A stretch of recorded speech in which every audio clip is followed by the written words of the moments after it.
சோத்ரா ஆண்டவருக்கு மகிமை உண்டாகட்டும். இதில் கிருபாசன ஊழியர்களுக்கு மட்டும் உரிய சில விஷயத்தை பேச போகிறேன். இதில் கிருபாசனம் அல்லாத ஊழியர்கள் கலந்து கொண்டிருப்பதனாலே நீங்கள் இப்பொழுது பேசுவதை பொருட்படுத்த வேண்டாம். ஏன்னால் கிருபாசன போர்டு போட்டிருக்கிறவங்களுக்கு மட்டும் இந்த வார்த்தைகளை பரிமாறுகிறேன், மற்றவர்களுக்கு அல்ல. அதனால் நீங்கள் கவலைப்பட வேண்டாம், அதை பற்றி நீங்கள் பொருட்படுத்தவே வேண்டாம். நீங்கள் அமைதியாக கேட்டுக்கொண்டிருந்தால் போதும். தேவனுக்கு மகிமை உண்டாகட்டும். கிருபாசன போர்டு போட்டிருக்கிற சகோதர சகோதரிகள் கவனிக்கணும். 3 விஷயத்தை கிருபாசன போர்டுக்காரங்க முக்கியப்படுத்த வேண்டியிருக்கு. ஒன்று, வித்தவுட் ஜுவல்ஸ்.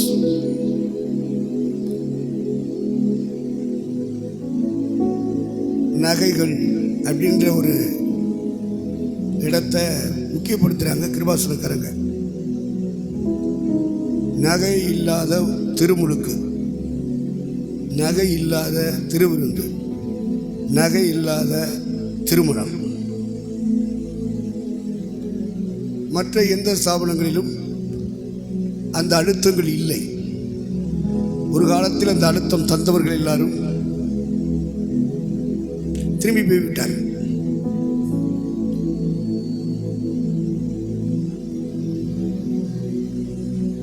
ஒரு பால் போனது போல போய்விட்டார். இந்த ஒரு விஷயத்தில், மற்ற எல்லா விஷயத்திலும் குறிப்பிட முடியாது. நகை அப்படின்ற விஷயத்தில் கிருபாசனம் மட்டும் கொஞ்சம் தொடர்ந்து போய்கொண்டே இருக்கிறது. அப்போது கிருபாசனத்தில் போர்டு போட்டு, கிருபாசன போர்டை போட்டுட்டு ஊழியம் செய்கிற ஊழியர்களுடைய கவனத்திற்காக இந்த கருத்துக்களை நினைவுபடுத்துவதற்கு இந்த நேரத்தை நான் பயன்படுத்திக் கொள்கிறேன். அதுவும் சபாநாயகர் சொல்லிட்டாரு, அடுத்த கிஃப்டெல்லாம் கொடுக்க வேண்டியிருக்கு. ஆமாம் பார்த்துக்க அப்படின்ட்டாரு. ஆனந்த ஐயாவுக்கே அப்படின்னா நான் மாத்திரம் கிஃப்ட் கொடுக்கணுன்ட்டார். சீக்கிரமாக முடியும்னு சொல்லலை, அவ்வளோதான். இப்படி சொல்லி பழகிறாங்க கிருபாசனத்துக்கு. அதுவும் நம்ம ஐக்கியத்துக்கு அவர் சபாநாயகர் ஆனந்தையா சொன்னது மாதிரி. அதனால் அவர் என்ன முடிவு எடுக்கிறாரோ அதை தேவ சித்தம்னு நான் எடுத்துக்கிறது. அவருக்கு மட்டும் இல்லை, எந்த ஊழியத்துக்கு போனாலும் என்னை அழைத்து பயன்படுத்துகிற வயதில் சிறியவரோ மூத்தவரோ அவரிடத்தில் இருந்து திரும்ப வரைக்கும் அவர் வழியாக சொல்லப்படுகிற காரியங்கள் தேவன் நம்மை அப்படி அனுமதித்து நடத்துகிறார் என்று எடுத்துக்கொள்வேன். எனக்கு நல்லது தெரியும், பெருசு தெரியும், பேச மாட்டேன். கர்த்தர் அவங்கள நடத்துகிறாரு, அந்த சபையை நடத்துகிறாரு. நமக்கு சுவிசேஷம் சொல்றதுக்கு ஒரு வாய்ப்பு தந்திருக்காங்க. எப்போ தொடங்கணும், எப்போ முடிக்கணும், அதை மட்டும் கேட்டுக்கிடுவேன். மற்றபடி நான் தலையிடுவதில்லை. இந்த கிருபாசனம் என்ற ஒரு ஸ்தாபனம் நகை இல்லாமல் உச்சந்தலிலிருந்து உள்ளங்கால் வரைக்கும் ஆபரணங்கள் இல்லாமல், அது தங்கமா வெள்ளியா, அது பித்தளையா, அது பிளாஸ்டிக்கா, அதெல்லாம் ஒன்றும் சொல்லலை. ஆபரணங்கள் இருக்கக்கூடாது. திருமுழுக்கு எடுக்கும்போது, ஞானஸ்நானம் எடுக்கும்போது கொடுக்கிறவர்கள் ஆபரணங்கள் இல்லாத நிலையில் அவர்களுக்கு தர வேண்டும் என்ற ஒழுங்கை கிருபாசனத்தில் ஸ்தாபித்தவர்கள் அதை வழிநடத்துகிறவர்கள் அந்த ஒழுங்கை ஏற்படுத்தி விட்டு போயிருக்கிறார். எல்லா சாவல்களும் போடுத அவங்கள்ட்டெல்லாம் ஆண்டவர் இல்லையா, ஆண்டவர் நடத்தலையா இந்த கேள்விகளை சந்தேகங்களை கேட்டார். அதற்கு பதில் சொல்ல நாங்கள் விரும்பவில்லை, எங்களுக்கு அவசியமும் இல்லை. ஆனால் கிருபாசன போர்டு போட்டிருக்கிறவங்களுக்கு ஒழுங்கு என்று ஒன்று இருக்கிறது. திருமுழுக்கு என்ற ஞானஸ்நான ஆராதனையை உங்கள் சபைகளிலே ஊழியங்களிலே வைத்தார். நீங்கள் கிருபாசன போர்டு போட்டிருந்தால் நகைகள் ஆபரணங்கள் இல்லாமல் அந்த ஞானஸ்நான ஆராதனையை நீங்கள் நடத்தி செல்ல வேண்டும். நம்பர் 1. நம்பர் 2, திருவிருந்திலையும் அதே தான் தொடர வேண்டும்.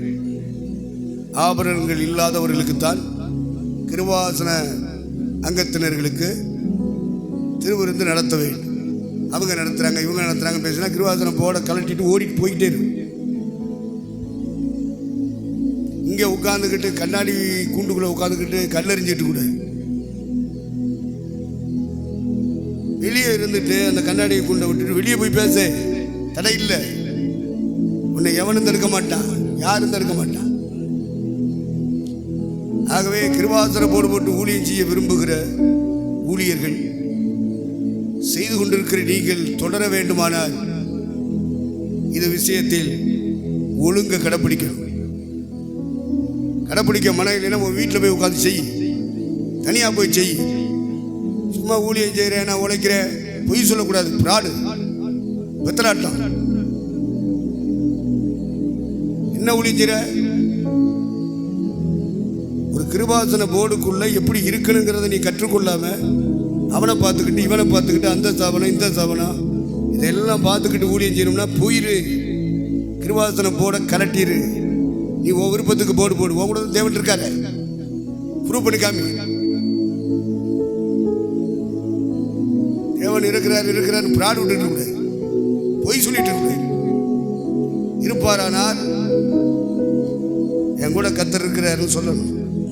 நகமியோட கத்தர் இருந்தார் என்று இப்போ கேள்விப்பட்டோம், அதனால ஃபாலோ பண்ணார். நகோமிக்குள்ள இருக்கிற கத்தர் அப்படின்னா எப்படி? அவள் பின்பற்றின பாதை, அவள் பின்பற்றின சத்தியம், அவள் பின்பற்றின ஆராதனை. அப்ப அவ எப்படி ஆராதிக்கிறா, அவ எப்படி வழிபாடு நடத்துறா, அவ எந்த சத்தியத்தின் பாதையில போறா என்ன அவ கூட இருந்து பார்த்தா, படிச்சா, ஃபாலோ பண்ணிட்டா. இதெல்லாம் படிக்காம ஆண்டவர் நடத்துறாரு பொய், பிராடு. எந்த ஊழியக்கார வாயிலும் பிராடு வரக்கூடாது. நடத்துவார், எங்களுக்கு தெரியாம உடனே நடத்திடுவார். பொய் சொல்லக்கூடாது, பிராடு பண்ணிட்டு இருக்க கூடாது. ஐயா, நான் சொல்லிட்டேன், கிருபாசன ஊழியர்களுக்காக நான் பேசுகிறேன். தயவு கூர்ந்து மாற்று சபை சார்ந்தவர்கள் இருப்பீர்கள் என்று சொன்னால் அமைதி காக்கும்படி கேட்டுக்கொள்கிறேன். இது இந்த வார்த்தைகள் உங்களுக்குரியது அல்ல. அதனால் ஆனந்தை அப்பவே சொன்னார், ஏலே கிருபாசனக்காரங்க மட்டும் வரட்டு, மாற்று சபை வேண்டாம் என்று அன்றே சொன்னார். சரி, நாங்கள் வசனங்களை கற்றுக்கொள்கிறோம், அந்த ஒழுங்கும் எப்படின்னு சொல்லி கற்றுக்கொள்கிறோம் அப்படின்னு கேட்கும்போது வேறு வழி இல்லை, தவிர்க்க முடியவில்லை. தெளிவான முடிவுகளோடு தான் நாம் நம்முடைய ஊழியங்களை செய்து கொண்டிருக்கிறோம். பவுல் சொன்னான் 1 கொரிந்தியர் 11:1 சொல்றான். சொல்லிட்டு தான் 12க்கு இங்க வர்றான். 11:1 வாசிங்க.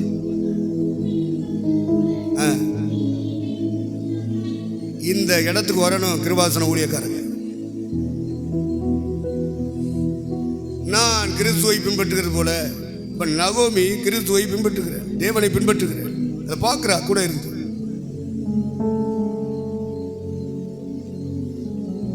அவளுக்குள் இருந்த கிறிஸ்துவை, அவளுக்குள் இருந்த ஆராதனையை, அவளுக்குள் இருந்த வழிபாடுகளை, சத்தியங்களை, அவள் மூலமாய் வெளிப்பட்ட உபதேசங்களை அவள் அறிந்தாள், கண்டாள், உடனிருந்தாள், பின்பற்றினாள். ஏன்னா நமக்கு முன்னே போனவங்கெல்லாம் இயேசுவை பின்பற்று, இயேசுவை பின்பற்று. இயேசுவை எப்படி பின்பற்றுறது? இயேசு எங்கே இருக்காரு? தேவனை பின்பற்று, தேவனை பின்பற்று. தேவன் எங்கே இருக்காரு? தேவனை வெளிப்படுத்த வேண்டியிருக்கு. புறஜாதிகள் கேட்கிறாங்களே, காலை செய்தி கேட்டிருப்பீர்கள் என்று நம்புகிறேன். தேவனை நாம் வெளிப்படுத்த வேண்டியிருக்கு. நகோமி தேவனை வெளிப்படுத்துகிறார். அந்த தேவனை இவள் பின்பற்றுகிறார். ஆகவே நாமும் போவோம் என்று சொல்லி அவள் ஃபாலோ பண்றான். முன்னே போனவர்கள் எல்லாரும் தேவன் தேவன் ஏசு ஏசு என தன்னை சொன்னா பெருமை வந்துடும். தன்னை வெளிப்படுத்திட்டு இருக்க கூடாது. தேவன் தேவன் சொல்லுவாங்க. அப்ப அவங்க சொல்ற தேவனை பின்பற்றோம்னா எந்த பாதையில் போறது?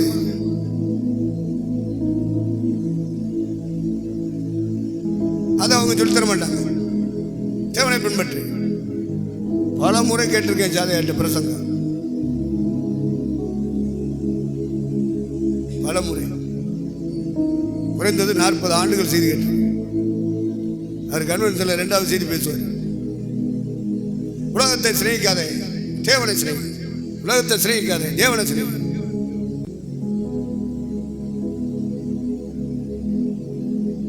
அப்போ உலகம்னா என்ன அப்படின்றதுக்கு விளக்கமா சொல்ல மாட்டாரு. ஆனால் வார்த்தை வரும். அப்படிதான் நாங்கள் வளர்ந்தோம். இப்போ தேவனை பின்பற்றணும், இயேசுவை பின்பற்றணும், சத்தியத்தை பின்பற்றணும்னா அதுக்கு யார் அதை பேசுறாங்களோ அவங்கள நம்ம ஃபாலோ பண்ணணும்.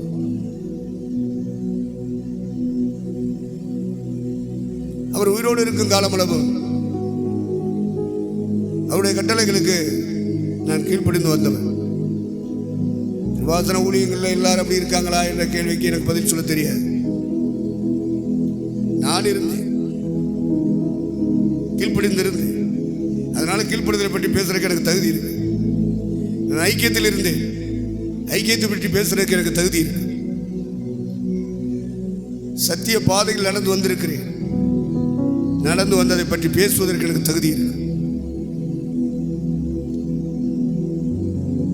அப்போ இந்த கிருபாசனங்கிற போர்டில் திருமுழுக்கு திருவிருந்து என்று சொல்லும் பொழுது அதில் நமக்கு நகை இல்லாதபடி தான் அவர்கள் வழி நடத்தி நமக்கு மாதிரியை காண்பித்தார்கள். அதற்கு விரோதமாக உங்களுக்கு கருத்துக்கள் இருக்குமானால் நீங்கள் வெளியேறலாம். என்னுடைய வேண்டுகோள் அதுதான். உள்ளே இருந்துக்கிட்டு உங்கள் சொந்த கருத்தெல்லாம் இங்கே பேசக்கூடாது. அப்படியானா முன்னே போன பிதாக்கள் எல்லாம் முட்டாள்களாக்கி பார்க்குற ஒரு காரியம் ஆயிடும். உங்களுக்கு தெரியாது. சாஸ் அப்படி பேச வைப்பான். எங்களுக்கு தெரியும். பரிசுத்தாவில பேச விட மாட்டேன், சாஸ் பேச வைக்கும். ஏன்னா அப்படி அவனை உங்களை பேச வச்சுட்டா அவனுக்கு சந்தோஷம். இந்த சாமனத்தை கட்டிடுவாங்களா, நல்லா நிறுத்திடுவாங்களா? ஏசுநாயர் பேரை சொல்லிக்கிட்டே ஏசுநாயர் கூட இருந்த யூதாஸ் மாதிரி, அந்த யூதாஸ் ஏழா இருந்த மாதிரி இங்கேயும் இருக்கான், கிருபாசனத்துக்குள்ளேயும் இருக்கான்.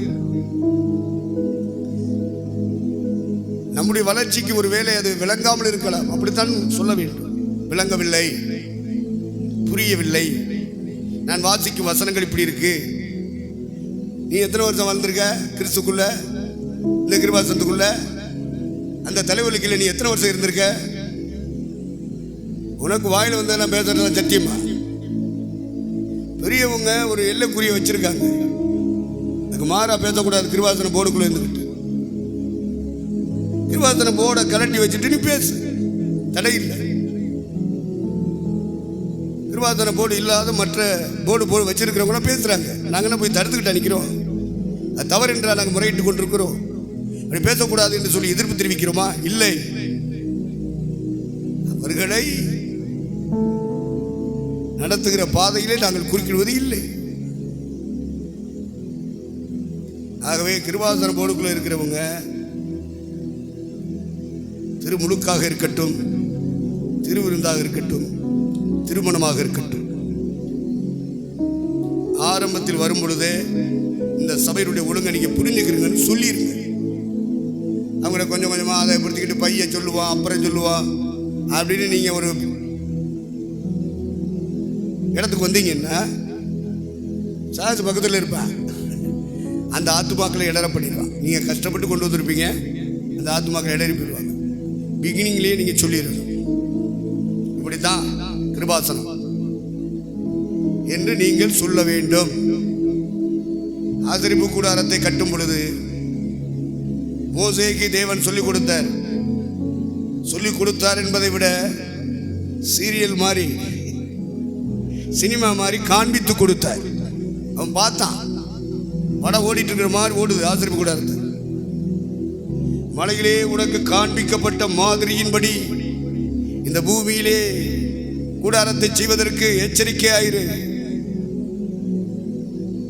மறந்துட்டேன்னு சொல்லாத, தெரியாம செஞ்சுட்டேன்னு சொல்லாத, எச்சரிக்கையாயிரு அப்படின்னாரு. கூடாரத்தை சாவிச்சான். சாவிக்கும் பொழுது கூடாரத்தின் வாசல்ல பலிபீட வைக்கணும். உள்ள நுழையும் போது என்ட்ரன்ஸ்ல பலிபீட வை. அதுக்கு பின்னாடி பலிபீடத்துக்கு அடுத்து தொட்டியை வை. அதுக்கு பின்னாடி கூடாரத்தை போடு. அந்த கூடாரத்தை ரெண்டா பிரி. முதல் பகுதி பரிசுத்த ஸ்தலம், அதில் குத்துவிளக்கு வை, மேஜையை வை, தூவபீடத்தை வை. எந்த பக்கம் வைக்க? இஷ்டப்படி வைக்கக்கூடாது. உனக்கு கூடாரத்தை கட்டுறதுக்கு உனக்கு பொறுப்பு கொடுத்துட்டா ஓ இஷ்டம் செய்யறதா? தொலைச்சு விடுவேன், எச்சரிக்கையாயிரு.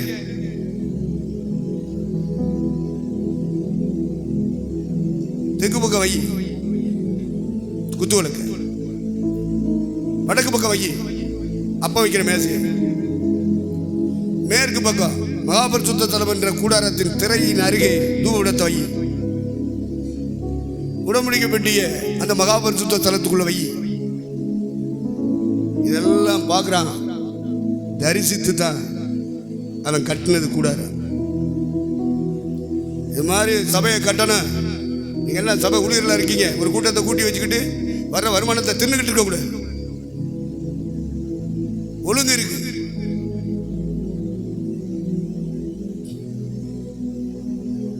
அப்ப பலிபீடத்தை வாசல்ல வைன்னு சொல்றாரு. இப்பதான் முதல்ல என்ட்ரன்ஸ்ல மக்கள் வர போறாங்க கோயிலுக்குள்ள. வந்தா பலிபீடத்தை வாசல் வச்சு, பலிபீடத்துக்கு பக்கத்துல ஆட்டை வெட்டுறாங்க, கத்திக்கிட்டு கதறிக்கிட்டு. அது சீவனை பிடிச்சு வெட்டி ரத்தத்தை பிடிப்பாங்க, தோலை உரிப்பாங்க. அந்த பக்கம் மாடு, இந்த பக்கம் ஆடு. வெட்டுறதும் ஆடு மாடு கத்துறதும் தோலை உரிக்கிறதும் ரத்தம் சிந்துறதும், அந்த வெட்டி ரத்தம் தெரிச்செல்லாம் உடம்பெல்லாம் ஒரே ரத்த காடு.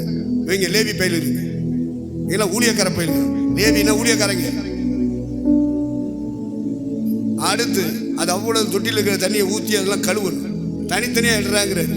ஆட்டை உரிச்சு தோலை மட்டும் உரிச்சா போதாது, உள்ள இருக்கிற பார்ட்ஸை பிரிக்கணும். செப்பரேட். தலையை என்ன செய்யணும், தோலை என்ன செய்யணும், வாழை என்ன செய்யணும், காலை என்ன செய்யணும், எல்லாம் ஒழுங்கு இருக்கு. எல்லாம் படிக்கிறதுக்கு மனம் இல்லாதவெல்லாம் பைபிளை தூக்கி பேச மாட்டான். அவனை கேட்டு பாருங்க, ஒன்றும் தெரியாது. இன்னமும் நேர தேவனோட தொடர்பு இருக்கிற மாதிரி பேசுறான். That is wrong. வளர நீங்கள் சத்தியங்களை புரிந்து கொள்கிறீர்கள் என்ற நம்பிக்கையில் தான் உங்களோடு நாங்கள் இறங்கி இணைந்து போய்கொண்டே இருக்கிறோம். நீங்கள் வானத்தில் இருந்து குதித்த தூதர்கள் அல்ல என்பதை புரிந்து கொள்ளுங்கள். இதெல்லாம் ஆகிறதுக்கு பல ஆண்டு ஆகும். சும்மா பைபிளத்துக்கு பிரதமர் ஒரு வாய்ப்பு தந்தோன்னா பெரிய வானத்திலிருந்து வந்த தூத மாதிரி பேசக்கூடாது. முதல்ல உங்களுக்கு மேலே இருக்கிறவனை ஃபாலோ பண்றியா? எத்தனை வருஷம் ஃபாலோ பண்ற? நகோமியை ரூத்து பின்பற்றியது போ எத்தனை ஆண்டுகள் ஃபாலோ பண்ற? அது ரொம்ப முக்கியம். கால கணக்கு ரொம்ப முக்கியம். அந்த நாட்களில் எவ்வளவு கீழ்ப்படிதலை நீ வெளிப்படுத்துகிறாய், எந்த அளவுக்கு நீ வளர்ந்து கொண்டு இருக்கிறாய், அதை பற்றி சாட்சி யார் கொடுக்கிறது? ரூத்தை பற்றி சாட்சி நகோமி கொடுக்கணும். சாட்சி ரொம்ப முக்கியம். சாட்சியை இழந்துட்டு பிரசவம் பண்ணிட்டு கூடாது. அப்படி ஏதாயிலும் ஒரு இடத்தில் சாட்சியை இழந்தால் அந்த சாட்சியை நீ மீட்க வேண்டும். உனக்குள்ளே உன்னோடு தேவன் இருந்தால், உனக்கு அந்த அழைப்பு இருக்குமானால் கரெக்டாக அந்த இடத்துல கொண்டு வந்து நிறுத்திடுவார். அவர் வெட்கப்படுத்த மாட்டார், கைவிட மாட்டார். காலக்கணக்கு ரொம்ப முக்கியம். எழுதி கொண்டு வந்திருக்கிற அந்த சம்பவங்களுக்கு காலக்கணக்கு இல்லை. ஆனால் உங்களுடைய என்னுடைய கரத்திலே தரப்பட்ட இந்த பரிசுத்த வேதாகமத்திலே காலக்கணக்கு இருக்கிறது. கிறிஸ்துவுக்கு முன்னே 4000 என்றால் 4000 காலக்கணக்கு இருக்கு. கிறிஸ்துவுக்கு பின்னே 2024 என்றால் அதுக்கு காலக்கணக்கு இருக்கு. கையில் வைத்திருக்க சொல்ல முடியாது. கோடி கோடி ஆண்டும்பா. இந்த பெந்தகோஸ்துல வந்து உட்காந்துக்கிட்டு புருடா விடுற மாதிரி இன்னும் கத்தர் இப்பதான் பேசினாரு. சட்னி வச்சு சாப்பிட்டேன், சாம்பார் சாப்பிட்டேன், இடியப்பம் சாப்பிட்டேன், ஆண்டவரோட இருந்துட்டு தான் வாரேன். நம்ம கேட்டுக்கிட்டு இருக்க வேண்டிய தலையெழுத்து எடிட் பண்ணிடு. இதுக்குதான் கிருபாசன ஊழியக்காரர்களை தனியாக வச்சு பேசுறது. நாங்கள் வந்து என்ன செய்வோம், லேவியர்கள் நாங்கள் ஆட்டை தொங்க வெட்டுற மாதிரி வெட்டிட்டு இருப்போம். தோலை உரிச்சிருவோம், கொட்டலை கீறிடுவோம். உள்ள இருக்கிற குண்டிக்காய்களை தனியா இடுறான் பாரு, ஈரலை தனியா இடு, ஈரலோடு கூடிய சவ்வை தனியா இடு, குடலை தனியா இடு, குடலோடு கூடிய மூடி இருக்கிற கொழுப்பை இடு. அவ்வளவு கொழுப்பு பிடிச்சவங்களா இருக்கான் ஊழியக்காரன். திமிர் பிடிச்சவன், கீழ்ப்படியது கிடையாது, எதிர்த்து பேசுறது. அந்த அளவுக்கு இன்னும் வளரலையே, வயசு இல்லையே, ஆனாலும் பேசுறேன். எங்களுடைய ஊழியம் என்ன என்பதை எங்களுக்கு புரிஞ்சுக்கிறோம். ஆவியானவர் உதவி செய்திருக்காரு. எங்க வளர்ச்சி, எங்க எல்லை, எங்க உயரம் எங்களுக்கு தெரியும். டாக்டர் கலைஞரை தேடி பாரத பிரதமர் பதவி வந்துச்சு. எல்லா கட்சிக்காரரும் ஒண்ணு சேர்ந்து காங்கிரஸ் உட்கார வச்சுட்டு பிரதம அமைச்சராக இருக்கணும். அப்ப பழுத்த படம் சீனியாரிட்டியா இருக்கிறது டாக்டர் கலைஞர். அப்ப வந்து சொன்னாங்க, ஏற்க மறுத்து விட்டார். உங்களில் யாராலும் இருந்து கொள்ளுங்கள் என்று சொல்லிவிட்டார். பிரஸ்கார வந்தான், பிரஸ் மீட்டு சந்திக்கிறேன். என்னையா உங்களுக்கு தேடி பதவி வந்த பிறகு அதை விட்டுட்டில? அப்ப அவர் சொன்ன வார்த்தை, என் உயரம் எனக்கு தெரியும். என் உயரம் எனக்கு தெரியும் சொல்லிட்டு ஒரே வார்த்தை முடிச்சுக்கிட்டேன். ஒரு குறிப்பிட்ட வளர்ச்சி இருக்கிறவங்க இழந்துட்டாரு, ஆப்பர்ச்சுனிட்டி இழந்துட்டாரு சொல்லுவாங்க. இல்ல, அவரை போல வளர்ந்தவங்களுக்கு தெரியும் அவர் விவரமான ஆளியா. பதவியை கொடுத்தா அந்த பதவியில் உட்கார்ந்த பிறகு சுற்றி இருக்கிறவன் எவன்லாம் கொடுத்தானோ அவன்லாம் காலை வாரி விடுவானே. ஹிந்தி தெரியாத பாராளுமன்றத்தை நடத்தணும்னா சும்மா நடத்த முடியுமா? இல்லை பதவியில் உட்கார்ந்து நடத்த முடியுமாயா? இவருக்கு தெரியும், அனுபவம் சார். மற்றவன் பூரா அந்த பதவியை ஆசைப்படுவான், தலைவராக இருக்கணும் தலைவராக இருக்கணும். ஆவியானவரோடக்குள்ள இருந்தால் அந்த ஆசையை பிடுங்கிடுவார். உனக்குள்ள அசுத்தாவி இருந்தால் தள்ளி விட்டுக்கிட்டே இருக்கும். தலைவரான எத்தனை வேதனை, எத்தனை வழி, எவ்வளவு கோடி கணக்கான மக்கள். ஒருத்தன் பிரச்சனைனாலும் பதவி விலகும். சிஎம்மா உட்கார்ந்துடலாம். 7.5 கோடி மக்கள் தமிழ்நாட்டில். நானும் ஜிஎம்மாகணும் உட்காந்து பார்த்தா தான் தெரியும், ஃபீல்டு தெரியுமியா. சும்மா தனி ஒரு மனிதனாக இருந்துக்கிட்டு பேசிக்கிட்டு இருக்கலாம், விமர்சிக்கலாம். ஃபீல்டில் உட்காந்து பாரு. ஆனால் என் உயரம் எனக்கு தெரியும், என்னுடைய வளர்ச்சி எனக்கு தெரியும். என்ன ஆவியானவர் நடத்தி வந்த பாதை இந்த 45 ஆண்டுகள், அதனுடைய வளர்ச்சிக்கு எல்லைக்கு உள்ளதுன்னு தான் நான் பேசுவேன். வெளியே நின்று பேச மாட்டேன், பேச வேண்டிய அவசியம் இல்லை. அதனால் பலி அப்படின்னா சும்மா மைக்கை பிடிச்சி பிரச்சனை பண்ணிட்டு போகிறது இல்லை, பாட்டாரா நடத்திட்டு போகிறது இல்லை, ஜெப குறிப்பை வச்சு ஜெபம் பண்ணிட்டு போகிறது இல்லையா. அடுத்த விசேஷம் ரோமர் 15:5.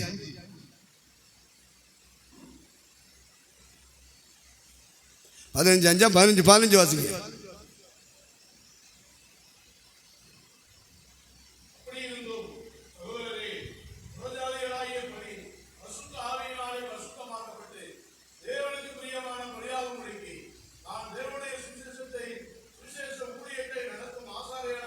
போதும்பா.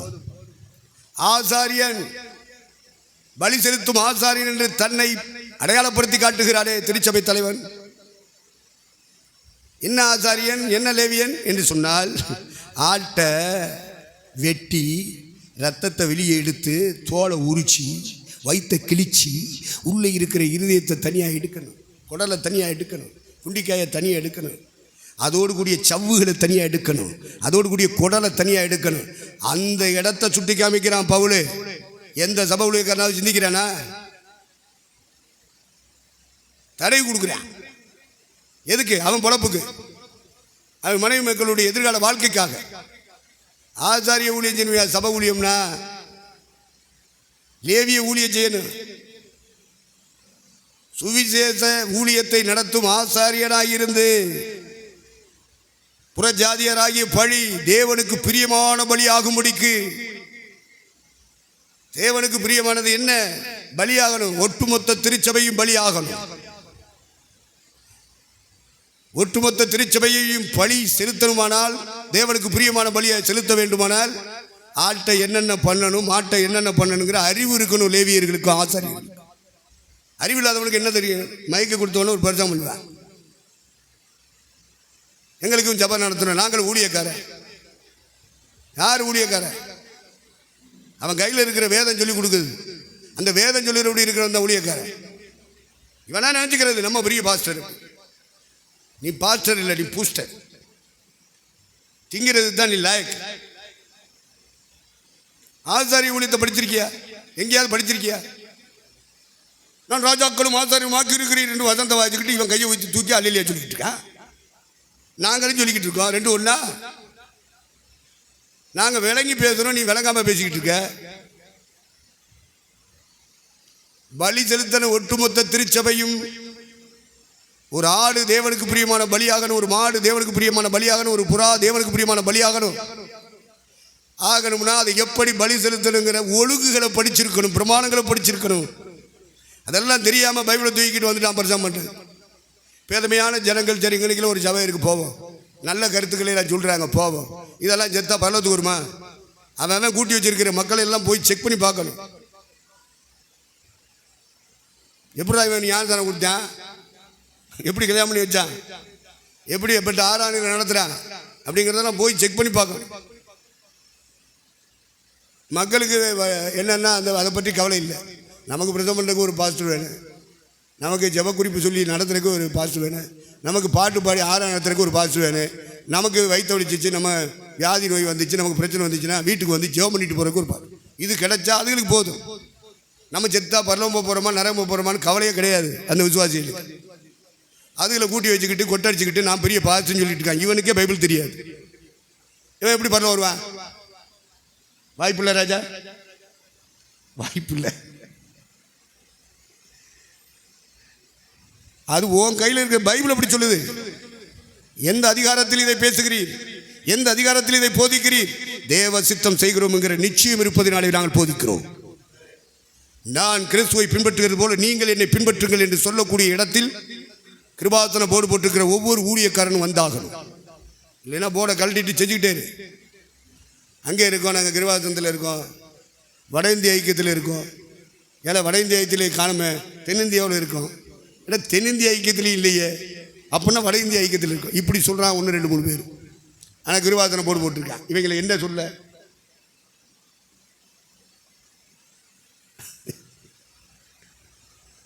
இதை எப்போ சரிப்படுத்த சீர்படுத்தணுமே, சுவிசேஷ வேலை முறையாக நடக்கணுமே, சபை மக்கள் பக்தியில் விருத்தி அடைந்து கொண்டே வரணுமே. அதற்காகத்தானே ஊழியர்களை தேவன் தெரிந்திருக்கிறார். அந்த வேலை நடக்கலையே, என்னமோ நடக்குது, மர்மமாக இருக்குது, ஒன்றுமே புரியல. ஆவிக்குரிய மண்டலத்தில் இதெல்லாம் சொன்னால் சிலருக்கு முகமெல்லாம் கருப்படிக்குது. நான் என்ன செய்ய? கருப்பாக இருந்தாலும் நீங்கள் அழகாக இருக்கீங்க. ஏன்னா கிருபாசனம் போட்டிருக்கீங்கல்ல, தோத்துடும். ஆனால் ஆசாரியர்களாக நீங்கள் மாற வேண்டும். கர்த்தர் உங்களை சிலுவையில் ரத்தம் சிந்தி உங்களை மீட்டெடுத்தது மெய்யானால் உங்களை ராஜாவாக மாற்றியிருக்கிறார் என்பது மெய். உங்களை இயேசு தம்முடைய சொந்த இரத்தத்தினாலே சம்பாதித்தது சத்தியமானால் உங்களை ஆசாரியனாக நிறுத்தி இருப்பது மெய். அப்போ ஆசாரியங்கிற போஸ்டிங் அப்பாயின்மெண்டட், கிங் ராஜாங்கிற போஸ்டிங் அப்பாயின்மெண்டட். அப்பாயின்மெண்ட் ஆகிறதுக்கு ஆர்டர் வந்துருச்சு. நீ ட்ரைனிங் எடுக்கணும், நீ படிக்கணும். ஒன்றும் படிக்கலை, ஒன்றும் தெரியலை, கையில் பைபிளை வச்சுக்கிட்டான், புராடு பண்ணிட்டு இருக்காங்க. இப்போ ராஜான்னு சொல்கிறாரு ஆண்டவர். அப்போ ராஜாவாக நம்ம அப்பாயின்மெண்ட் பண்ணியிருக்காரு அப்படின்னா அதுக்குரியதை படிக்கணுமே. நீ சிஎம் அப்பாயின்மெண்ட் பண்ணியாச்சுன்னா எல்லாம் படிக்கணும். எல்லாத்துக்கும் செக்ரட்டரி இருப்பான்.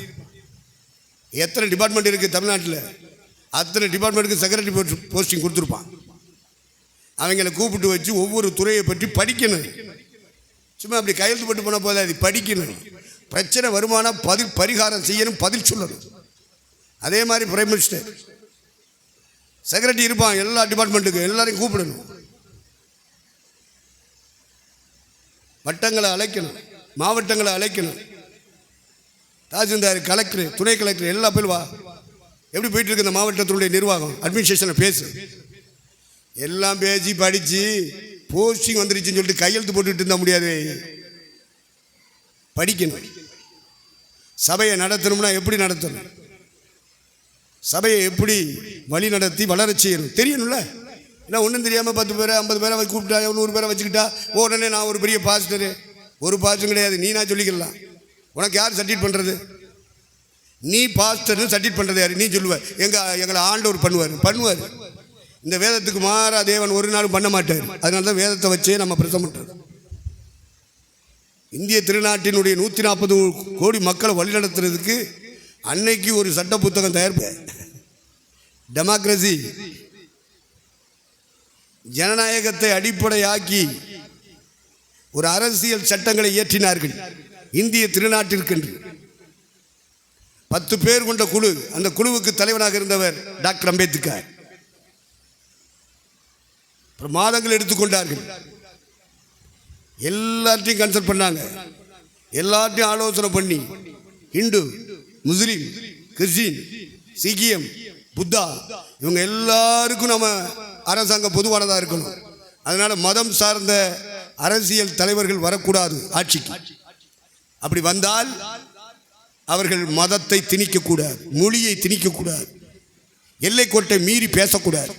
எல்லாம் ஒழுங்குபடுத்தும் சட்டத்திட்டங்களை வகுத்து ஆலோசித்து முடிவு எடுத்து சரியா என்று பல மாதங்கள் யோசித்த பிறகுதான் அந்த சட்ட புத்தகத்தை இந்திய திருநாட்டுக்கு தந்தார்கள். போட்டும், நான் கர்த்தருடைய வசனத்துக்குள் வருகிறேன். புரிந்து கொள்வதற்காக சில விஷயங்களை எடுத்து கையாள வேண்டிய அவசியம் வந்து வருகிறது. ஆசாரியன் என்றால் பலி செலுத்துகிற ஊழியத்தை பற்றி அறிந்திருக்க வேண்டும். ராஜா என்றால் அதுக்குரிய பிரமாணங்களையும் ஒழுங்குகளையும் மோசையின் வழியாக தேவன் தந்திருக்கிறார். நிழலாக தந்தது பழைய ஏற்பாடு, அதுக்குள்ளே மறைந்திருக்கிறது சத்தியம், புதிய ஏற்பாடு. இந்த பழைய ஏற்பாட்டிலிருந்து புதிய ஏற்பாட்டை கொண்டு வர வேண்டும். அதுதான் நகோமியை பின்பற்றுகிறோம், நகோமிக்குள் இருந்த கிறிஸ்துவை பின்பற்றுகிறோம். ரெண்டும் இணைந்தது தான் ரூத். இதை சொல்லி கொடுத்தேன், அவர் கோவம் வந்து என்னை தள்ளிட்டார். என்னுடைய மெசேஜை நீங்கள் பிரசுரம் பண்ணுறீங்க உங்கள் பத்திரிக்கையில். செய்திகள் நல்லா இருக்குது. இஸ்ரேலிய மக்கள் எகிப்திலிருந்து புறப்பட்டு யோர்தான் வரும் வரை கடந்து வந்த பாதைகளை விவரிக்கிறார். அக்னி ஸ்தம்பம், மேகஸ்தம்பம், மன்னா, கண்மலை, நல்லது. அதுக்கு மேலே 3 பேரை வச்சிருக்காரு, அதையும் சேர்த்து எழுத சொன்னானே. தலைவர்களாக மோசே இருக்கிறான், ஆரோன் இருக்கிறான், மிரியாம் இருக்கிறார். அவங்கெல்லாம் பூர்ணப்பட்டவங்க இல்லை, குறை உள்ளவர்களைத்தான் தேவன் தேர்ந்தெடுத்து வைத்திருக்க. அந்த அறிவோடு ஃபாலோ பண்ணணும், அறிவு இல்லாமல் ஃபாலோ பண்ணக்கூடாது. தேவனை பின்பற்றுவதற்கு கண்மலை மட்டும் போதாது, தேவனை பின்பற்றுவதற்கு அக்னி ஸ்தம்பம், மேகஸ்தம்பம் போதாது, தேவனை பின்பற்றுவதற்கு மன்னா போதாது, தேவனை பின்பற்றுவதற்கு ஆசரிப்பு கூடாரம் பலிகளும் போதாது. தேவனை பின்பற்றுவதற்கு ஆசாரியர்கள், லேவியர்கள் தேவை. இதை அப்படியே எடிட் பண்ணுறார் தன்னுடைய மெசேஜில். இதையும் சேர்த்து எழுதுங்கன்னு சொன்னேன், கோவப்பட்டார்.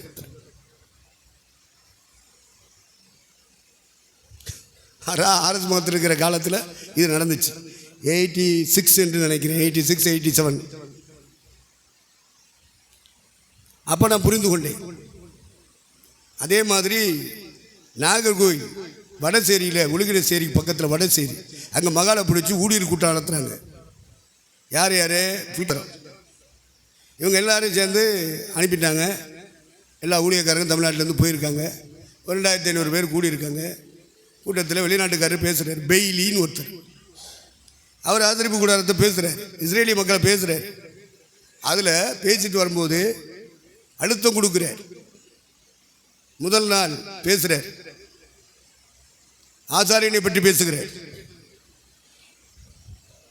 அப்போ எங்கள் குருநாதர் பக்கத்தில் இருக்கார், குட் சமாரிட்டன் ஃப்ரெண்டு ஒருத்தர். 2 பேர் வந்திருக்காங்க. மாரநாத ஃப்ரெண்டு ஒருத்தர். எங்கள் குரு எங்கள் ஐயா ஜோசப் மோசஸ் எல்லோரும் போயிருக்கோம். நாடு வரிசையில் உட்காந்துருக்கோம். அவர் பிரசவம் பண்ணிட்டு போயிட்டார். முதல் நாள். 2ஆம் நாள் பிரசவம் பண்ணுறார். ஆசாரியனை பற்றி தான் பேசுகிறேன். வருடத்துக்கு ஒரு முறை ஆரோன் மகா பரிசுத்த ஸ்தலம் போவார். வந்து மக்களுக்கு மத்தியில் தன்னை வெளிப்படுத்துவார், ஆசீர்வாதம் போடுவார். இது போல இயேசு கிறிஸ்து என்று சொல்லி கம்பேரிங் மெசேஜ் ஓடிக்கிட்டு இருக்கு. 2வது நாள் எனக்கு ரொம்ப நெருடல் ஆயிடுச்சு. எங்கள் தலைவர் எங்கள் குருட்ட கேட்டேன், ஐயா செய்தி ஒரு மாதிரி போகுது, எனக்கு ஆவியில் கொஞ்சம் கஷ்டமாக இருக்க. அப்போ அவர் சொல்கிறாரு, எல்லாம் சும்மா இரு, பெரிய பெரிய தலைவர்கள்லாம் மேடையில் உட்காந்துருக்காங்க, அவங்களே அமைதியாக இருக்காங்க, நீ என்ன குதிக்கிற, சின்ன பையன் உட்காரு. முடியல. 3ஆம் நாள் கூட்டம். ஐயா எனக்கு முடியலை, இப்போவே அவர்கிட்ட சொன்னாத்தான் அத்தனை 2500 தமிழ்நாட்டு ஊழியக்காரன் அம்புட்டு பேர் வஞ்சிக்கப்பட்டுருவான், சொல்லி ஆகணும். சரிப்போ அப்படின்னாரு. முடிய போகிற நேரத்தில் இடித்து பிடிச்சிக்கிட்டு போகிறதுக்குள்ளே வெள்ளைக்காரன் இறங்கி போயிட்டான். இந்த தலைவர் இருந்தாங்க, ஐயா நில்லுங்க, ஐயா நில்லுங்க, மேடையிலே உட்கார வச்சு நான் நில்லு. 4 பேர் நின்றாங்க. என்ன ரகசிய வருகை இருக்கா இல்லையா? இருக்கு அப்படின்னாரு காட்டாத்துறை. சுந்தரமா அப்படி பார்க்குறாரு. ரகசிய வருகை இருக்குன்னா அவர் கொண்டு வர்ற போக்க பார்த்தீங்களா? பகிரங்க வருகை தான் இருக்கு, ரகசிய வருகை இல்லைங்கிறத ப்ரூவ் பண்ணுற மாதிரி அவர் பேசிட்டு இருக்காரு. உங்கள் பத்திரிகைகளை படிக்கிறவங்க நாங்கள் தமிழ்நாட்டில் நீங்கள்லாம் பிதாக்களாக இருக்கீங்கன்னு சொல்லி நம்பிக்கிட்டு நாங்கள் கிராமங்களில் ஊழியம் செஞ்சிட்ருக்கோம். எங்களை வைக்கப்பட்ட இடங்களில் சத்தியங்களை பேசிகிட்டு இருக்கோம். நீங்கள் உட்கார்ந்துருக்கிற இந்த மேடையில் ஒரு வெள்ளைக்காரன் வந்து இப்படி பேசுகிறேன் அப்படின்னா நீங்கள் கவனிக்காமல் இருக்கீங்க. அப்படியா அப்படியா அப்படியாவா? இது வரைக்கும் வந்த 3-4 மெசேஜ் அப்படி தான் இருக்கு. சரி, நாங்கள் போய் அதை சரி பண்ணிடுறோம். அதுக்கப்புறம் போய் அவனை ஒன்று லாட்ஜில் உட்கார வச்சு வெள்ளைக்காரன்ட்ட சரி பண்ணி இந்த 3 நாள் கொடுத்த மெசேஜுக்கு எதிராக எடுத்துக்கொள்ளப்படுதல் 4வது நாள் அந்த ஆள் பேசினான். பேச வச்சோம். இது பழைய ஏற்பாட்டை கொண்டு வந்து ஆசாரியன் வருஷத்துக்கு ஒரு முறை தன்னை ஜனங்களுக்கு வெளிப்படுத்துவானுங்கிற தலைப்பில் பேசி முடிக்க வர்றார். அதனால் சில நேரத்தில் ஊழியத்தை பாதுகாக்கணும், உபதேசத்தை பாதுகாக்க வேண்டியிருக்கு. அவன் ஆரம்பத்தில் அவன் தொடங்கும் போதே அவனுடைய ஆவி எப்படிப்பட்டது என்பதை புரிந்து கொள்ள வேண்டும். 3 நாள் பேசின லைனில் விட்டுட்டு 4வது நாள் அப்படியே எபாப்டானில் பேசுகிறார். எடுத்துக்கொள்ளப்படுதல், ஏனோக்கு எடுத்துக்கொள்ளப்பட்டான், எலியா எடுத்துக்கொள்ளப்பட்டான்னு அடிக்கிறார். இந்த 3 நாளில் ஒரு இம்மி கூட வரல அதை பற்றிய வார்த்தை. அப்படி போடு சொல்லிட்டியா, போதும். என் தமிழ்நாட்டினுடைய ஊழியக்காரன் தப்புனா அது போதும் எனக்கு. மற்ற நாடுகளை பற்றி எங்களுக்கு என்ன கவலை? நாம் தமிழர், அதனால் நம் தமிழ் வஞ்சிக்கப்படக்கூடாது, தமிழர்கள் வஞ்சிக்கப்படக்கூடாது. ஆவியில் அங்கே இருந்து வரும் பொழுதே நமக்கு தெரியும். அவன் அடுத்த நாட்டுக்காரன் தான். அவனுக்குள்ளே இருப்பது பரிசுத்தாவி, நமக்குள்ளே இருப்பது பரிசுத்தாவி.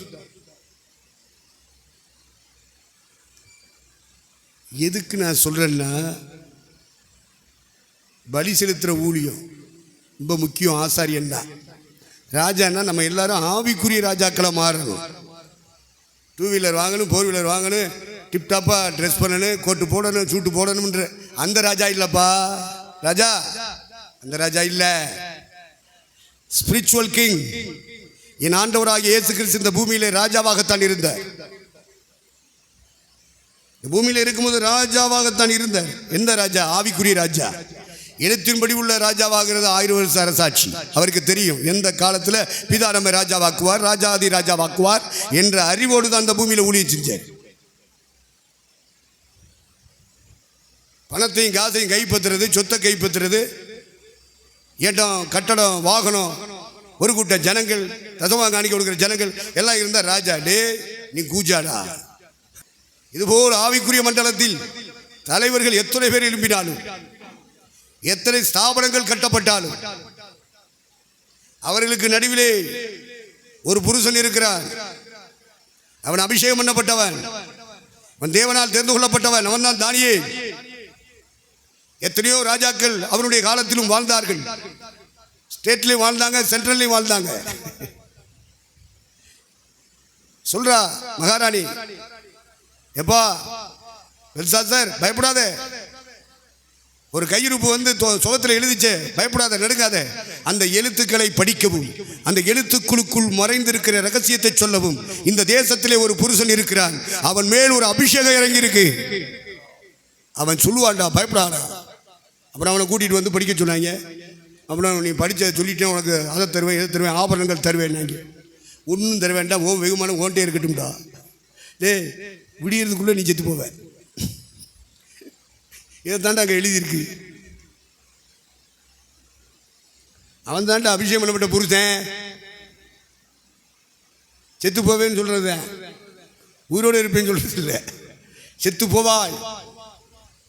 விடிவதற்குள், இருள் மறைந்து சூரியன் உதிப்பதற்குள், பெல்சாத்சாரே உன்னுடைய ராஜ்யம் பிடுங்கப்படும். அந்த ராஜ்யம் வேற 2 பேர் கையிலே கொடுக்கப்படும். மெனே மெனே தெக்கேல் உபார்சீன். அந்த வார்த்தைக்குள்ளே, அந்த எழுத்துக்குள்ளே என்ன மறைந்திருக்கிறது? உன்னை தேவன் திராசிலே நிறுத்தி பார்த்தார். உனக்கு ஆட்சியை கொடுத்து பார்த்தார், சபையை கொடுத்து பார்த்தார், ஊழியத்தை கொடுத்து பார்த்தார், நிறுத்து பார்த்தார். நீ குறைவாய் காணப்பட்ட. அதனால உன்கிட்ட இருக்கிற அதை பிடுங்கி, உன் ஊழியத்தை பிடுங்கி, உன் ராஜ்யத்தை பிடுங்கி, உன் கையில் இருக்கிற அரசாங்கத்தை பிடுங்கி நான் வேற 2 பேர் கையில் கொடுக்க போறேன்னு கர்த்தர் சொல்றாரு. சொல்லி முடிச்சான். விடியறதுக்குள்ள அப்படியே ஆயிப்போச்சு. மேதியூருடைய தலைமை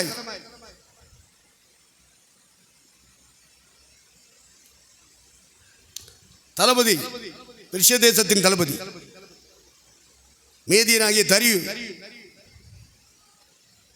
பெர்சியா தேசத்தின் தளபதி யாரு? இராணுவத்தின் தளபதி. அவன் வந்தான். கத்தி இல்லை, ரத்த சிந்தலை, எல்லா பயிலும் தண்ணி போட்டு உட்காந்துருக்கான், விருந்து கொண்டாடிக்கிட்டு இருக்கான்.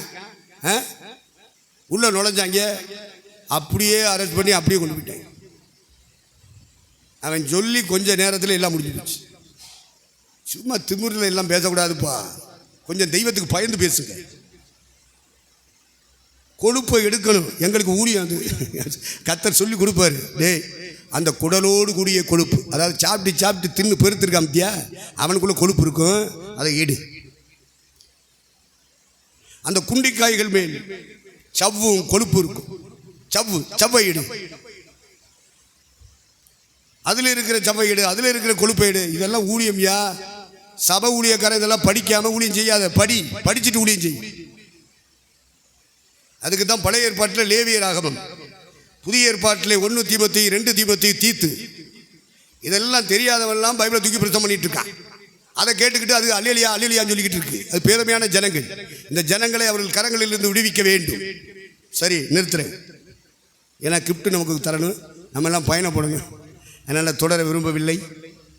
திருவிருந்திலும் திருமுழுக்கிலும் திருமணத்திலும் வித்தவுட் ஜோல்ஸ் ஆரம்ப காலத்தில் சொல்லிடுங்க அப்படின்றதுக்காக இவ்வளோ தூரம் சுற்றிக்கிட்டு வந்தேன். பலிபீடத்தை ஏன் வாசலில் வைக்க சொன்னார்? வரவன் போகிறவன்லாம் பலிபீடத்தை பார்த்துட்டு இடறி போயிடுவான்.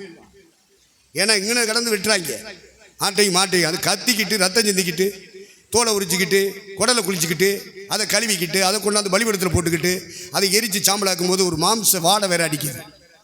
அங்கே நின்று அதை குத்தி முக்கூர் அணி கொண்டு குத்தி உள்ளே எரிய விடணும். ஒரு மாம்சம் கூட சரியாக விடக்கூடாது அப்படின்னு எரிய விடுறதுக்கு அங்கே நின்று அந்த புகையெல்லாம் அவன் மேலே அடிச்சு, கறியெல்லாம் அடிச்சு, அவ்வளவு புகையும் கரியுமா இருக்கு.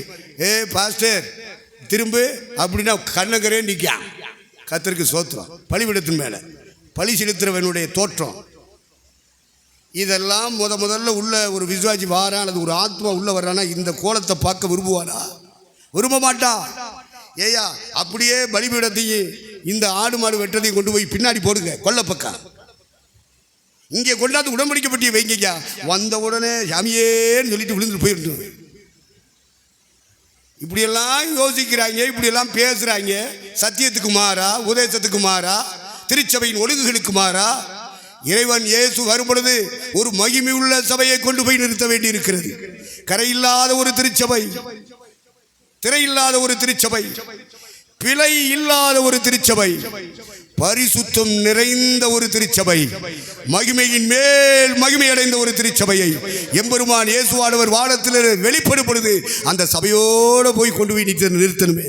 அவன்லையா பாஸ்டர், அவன்ல சபை ஊழியக்காரன், கூட்டம் வச்சிருக்கவன சபை ஊழியக்காரன். விசுவாசிகளுக்கு அது போதும். ஆனால் உனக்கு எனக்கு அது போதாது. நம்மை அழைத்த ஆண்டவருக்கு அது போதாது. இல்லை, பி கேர்ஃபுல், நம்ம ஜாக்கிரதையாக இருக்கணும். அதனால சத்தியத்தை முதல்ல சொல்லிடுங்கன்னு. அதுக்கு தான் பலிபீடத்தை தூக்கி முதல்ல வைங்க அப்படின்னு கர்த்தர் சொன்னார் இல்லையா? என்னடா வெட்டுறதும் குத்துறதும் கிழிக்கிறதும் அறுக்கிறதும் அதை எரிக்கிறதுமா இருக்கடா. வாசலுக்குள்ளே வந்த உடனே அதை சொல்கிறது பையா பையா பையா பையா நம்ம சொல்லணும்யா. அப்போத்தாயா ஆள் வரும். ஏலே, ஆள் உனக்கு வரும், உன் கூட்டத்துக்கு வரும். பரலோகம் வருமா? செத்தா பரலோகம் வருமா? இந்த கேள்விக்கு என்ன பதில் இருக்கா அவன்கிட்ட? அதனால ஆண்டவர் இந்த பூமியில் 3 வருஷமா சொல்லிக்கிட்டு இருந்த சத்தியம்தான்.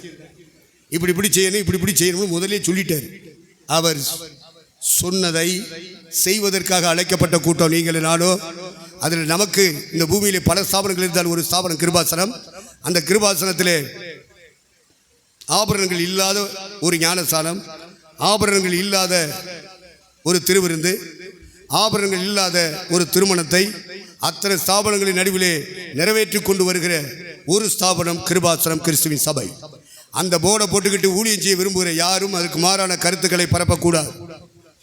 எதிரான கருத்துக்களுக்கு பதில் சொல்லி கொண்டு இருக்கக்கூடாது. இந்த ஸ்தாபனத்தில் நாங்கள் ஊழியம் செய்யறதுக்கு இந்த ஒழுங்கை தந்திருக்காங்க, நாங்கள் அந்த ஒழுங்குப்படி செய்கிறோம், இப்படி தான் நீ பேசி பழகணும். இல்லை, நாங்கள் வேதவசனத்தின்படி ஊழியம் செய்கிறோம், சத்தியத்தின்படி ஊழியம் செய்யணும், வெளியே போ செய். யார் தடை? எத்தனை ஸ்தாபனம் இருக்கு, போய் சேர்ந்துக்க. தோத்திரம் அப்படின்னு நீங்கள் சொல்ல மாட்டீங்க. அதனால நீங்கள் சொல்லுங்கன்னு நான் சொல்லவும் மாட்டேன்.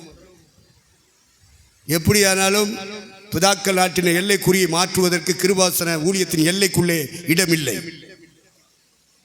அதை நீங்களும் நானும் புரிந்து கொள்ள வேண்டும். கர்த்தர் நம்மை நடத்தட்டும். ஆகவே இதனுடைய விளக்க உரைகளை 3 தலைப்பு: திருமுழுக்கு, திருவிருந்து, திருமணம், அடுத்து மரணம்.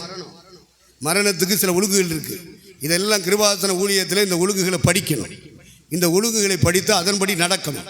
மனம் இல்லைன்னு வச்சுக்க, உனக்கு வேற மாதிரி இப்போ உனக்குள்ளே இருக்கிற ஆவி சொல்லிக் கொடுக்குறதா வெளியேறி போயிடு. உள்ளே உட்காந்துக்கிட்டு சொல்லாத. கண்ணாடி கொண்டுக்குள்ளே இருந்துட்டு கல்லறிகிற தனம் அது முட்டாள்தனம். அது செய்யக்கூடாது. வெளியே போய் செய். உன்னை நேர தேவன் நடத்துகிறாருன்னா வெளியே போய் செய். எங்களை பிதாக்களின் வழியாகத்தான் தேவன் நடத்தி கொண்டிருக்கிறார்.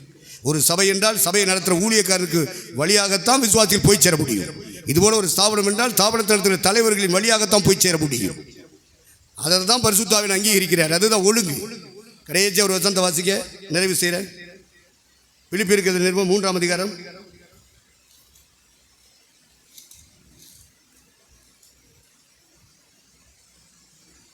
16வது வசனம் வாசிக்க. 15, 16.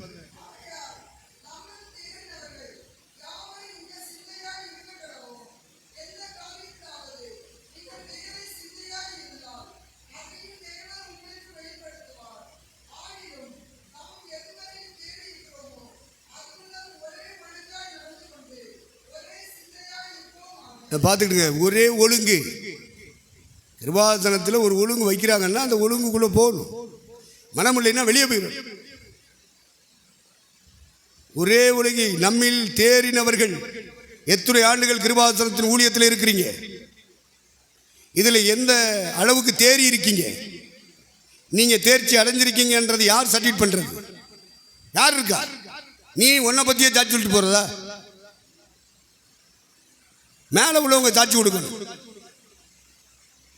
அது இல்லாமல் தேவன் நடத்துகிற பொய், பிராடு, பித்தலாட்டம் அப்படின்றதுக்கு இந்த வேதம் சாட்சி கொடுக்கும்.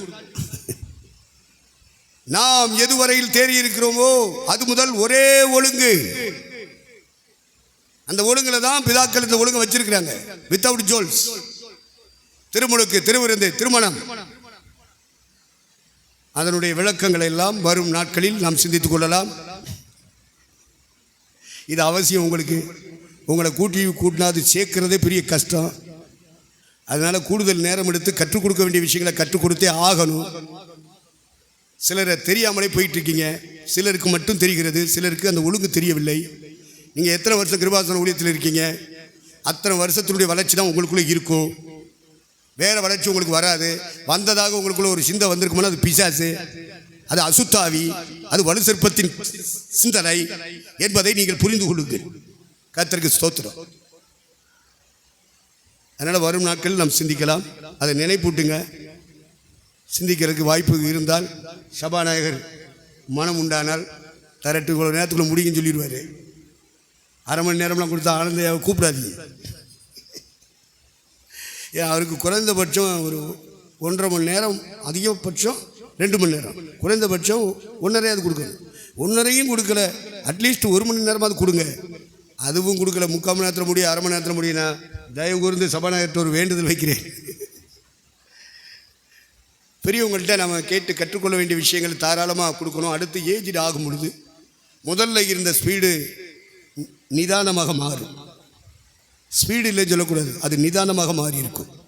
இனி வரும் நாட்களில் இவ்வளோ நேரம் நின்று பேச முடியாது. அதனால் ஐயாவுக்கு ஒரு சேரை போட்டு நீங்கள் உட்கார வச்சுட்டு மைக்கை கொடுத்தா நல்லது என்று நான் எண்ணுகிறேன். அவர்களுக்கு மனதாக மட்டும் அவரை விழிக்க பண்ணாமலும் எழுப்ப பண்ணாமலும் இருங்கள் என்று உன்னத பாட்டில் இருக்கு. அதனால் பேச முடிஞ்சு சத்தியம் பூரா சொல்லி ரைட் ஜெபம் பண்ணுவோன்னு அவர் சொல்லிட்டாருன்னா நம்ம ஜெபிக்கலாம். இப்போது நான் முடிக்கிறேன், ஜெபம் பண்ணுவோம். கண்ணை மூடுங்க ஐயா, நடத்துங்க.